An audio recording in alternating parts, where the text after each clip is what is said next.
السلام عليكم، ازيكم يا حبايبي؟ عاملين ايه؟ يا رب تكونوا بألف خير. حلقة جديدة من دنيا المطبخ. النهارده ان شاء الله هنعمل مع بعض الفراخ السوري بتتبيلة سوري، والنهارده كده اليوم كله سوري. ان شاء الله تعجبكم. الفرخة دي هنعملوها بكل بساطة في البيت، وطريقة الشوي بتاعتها بسيطة جدا. هقولك تطلع ازاي معاكي باللون الجميل ده، والجلد كمان مقرمش. بس لو اول مرة بتشوفوني يا ريت تشتركوا في القناة وتفعلوا زر الجرس على الكل، ولو انتم من حبايبي على القناة ما تنسوش اللايك. يلا بينا نشوفوا عملتها ازاي. اول حاجة معايا فرخة يعني وزن 2 كيلو اقل حاجة. عايزة تزودي 2 كيلو 200 ل 2 كيلو ونص مفيش اي مشكلة. جبتها ونضفتها كويس وشلت الزيادات بتاعتها، والجناح بتاعها بشيل الضفر الصغنن بس، ما بشيلش الضفر الكبير دوا، بخليه هو مفيهوش اي مشكلة. لو انتم مش عايزين تاكلوه ممكن ترموه. دلوقتي بقى معايا ربع كوباية لبن، ومعايا ليمونتين، ومعايا فصين توم وفصين حبهان او اللي هو الهيل. اول حاجة بقى بجيب الليمون، بشيل منه البذور بتاعته وبقطعه بالقشر بتاعه قطع صغيرة، هو والثوم، عشان يتفرموا معايا في الخلاط ما يبقوش صعبين يعني في فرمهم. تمام. اهم حاجة ان انتوا تطلعوا البذور بتاعته عشان ما تمررش. دلوقتي بقى هحط فصين الحبهان في الخلاط، وكمان اللبن، وممكن تستبدلوه بزبادي لو انتوا يعني هو المفروض زبادي، بس انا حطيت لبن. ممكن تحطوا علبة زبادي بدل اللبن. ودلوقتي هحط الليمون والثوم، وهبتدي ان انا افرمهم في الخلاط. ولو انتوا الخلاط ما ساعدكمش بالربع كوباية اللبن، ممكن تضيفوا عليه شوية مية عشان يسهل عليكم الضرب.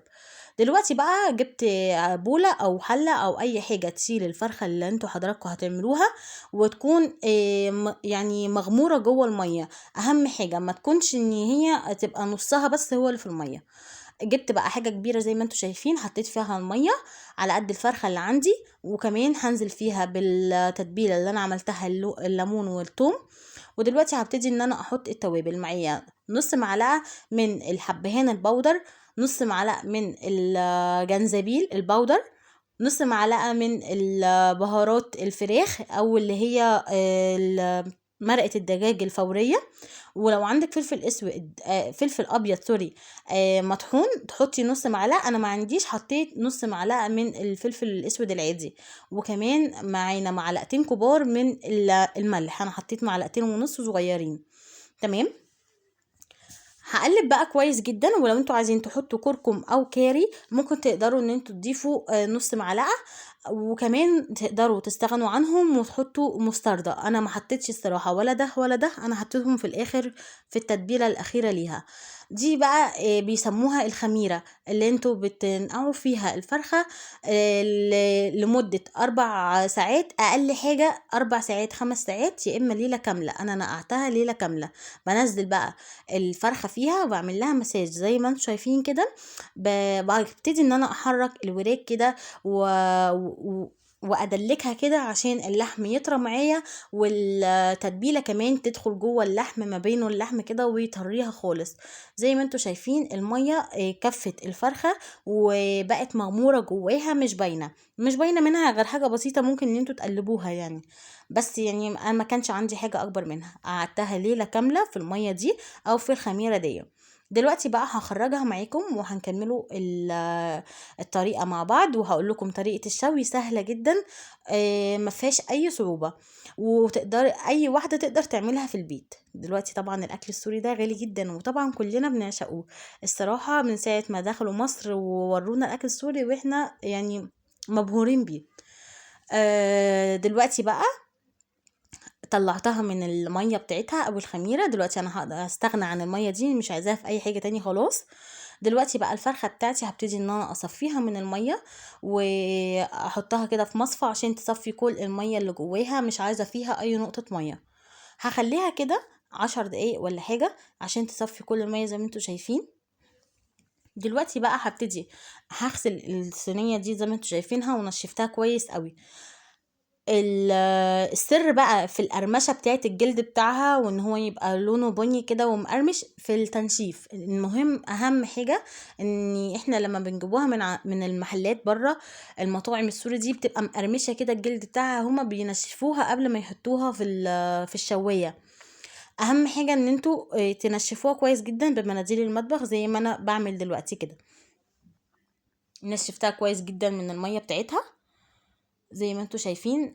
من جوه ومن بره بنشف كل الجلد، اهم حاجه الجلد كمان ما يكونش فيه ميه عشان لما يدخل الفرن ينشف معايا.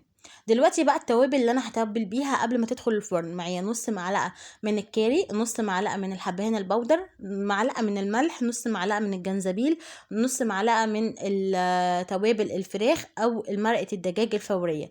بقلبهم بقى كلهم مع بعض زي ما انتوا شايفين كده، وببتدي ان انا ارشهم جوه الفرخه واتبل الجلد بتاعها كويس جدا. الحركه دي بتخليها برضك يبقى التتبيل فيها باين اكتر، ولو في اي حاجه ما وصلهوش تتبيل طبعا التوابل دي يعني لو الطعم التتبيل اللي انت حطيتوه في الميه ما كانش جامد، التوابل اللي احنا بنحطوها دي بتكمل بقى تتبيل طعم التتبيله بيبان فيها اكتر.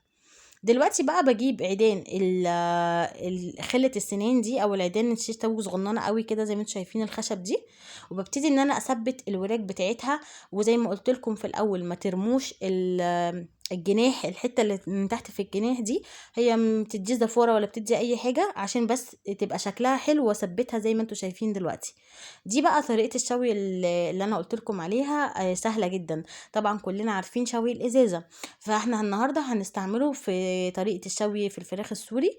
بجيب بقى ازازه فاضيه مغسوله كويس جدا، بملى نصها ميه، بحط معلقه واحدتين من ورق اللورا او ورق الغار. ودلوقتي بردك بملى الصينيه اللي انا هحطها من تحت او هشوي فيها، بحط فيها كوبايه من الميه ومعلقه من التوابل المجمعه اللي احنا جمعناها مع بعض، وورقه بردك من ورق اللورا او الغار.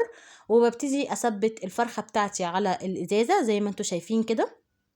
وبرضك الرقبة بتاعت الفرخة كان شكلها وحش، بثبتها كده بالخلة السنان دي عشان تديني شكل كويس في الاخر.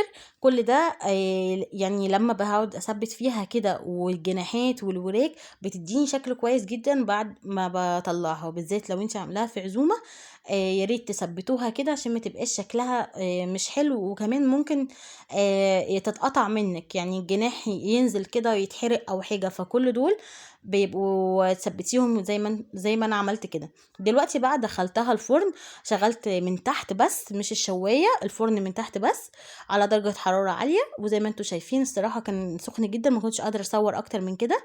باخد من الميه اللي من تحت كده وبالفرشه وبمسح كده على الفرخه كلها، ببلها كده بالميه اللي نزلت من تحت او المرق اللي نزل منها لحد ما تستوي. خدت معايا ساعه كامله في الفرن وطلعت معايا بالشكل الجميل اللي انتوا شايفينه ده، منتهى الجمال واتحمرت كلها. وملحوظه انا اول ما حطيتها حطيت الصدر بتاعها ناحيه المروحه عشان هو اللي عايز سوا اكتر حاجه في الفرخه. بعد ما خرجت بقى زي ما انتوا شايفين كده، بردك المرق اللي نزل منها او الدهون اللي نزلت منها دي، السائل اللي نزل منها بدهنها بيه كده بردك عشان تديني طعم حلو. وبرش عليها رشه من التوابل، ودي بردك بيعملوها في المطاعم السوري زي ما بنشوفوهم بيرشوا لنا كده توابل. هي دي قدمتها بقى جنب رز اصفر بسمتي وجنب توميه. والصراحه يعني دول انا ما عملتهمش في الفيديو ده عشان ما يبقاش طويل عليكم.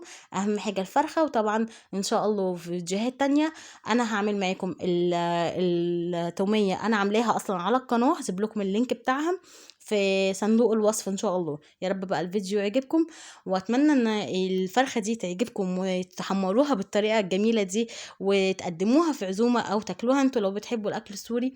وان شاء الله الفيديو يكون خفيف عليكم فيه وما يكونش طولت عليكم. ولو عجبكم الفيديو يا ريت تسيبوا لي كومنت وتقولوا لي رايكم فيها ايه. ولو اول مره بتشوفوني يا ريت تحطوا لايك للفيديو وتشتركوا في القناه، وما تنسوش تفعلوا زر الجرس على الكل.